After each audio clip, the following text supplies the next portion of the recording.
itong video na to. Ito yung huling video na ginawa ko. Ito yung huling luto ko sa bahay na kung saan kami dati nakatira.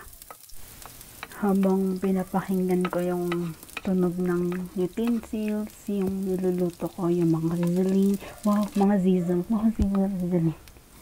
Yun, tapos bigla ko lang naalala na, alam mo yung pumunta kami dyan, kasama namin yung mama ko, tapos umalis kami na, hindi na namin siya kasama kasi RIP na siya.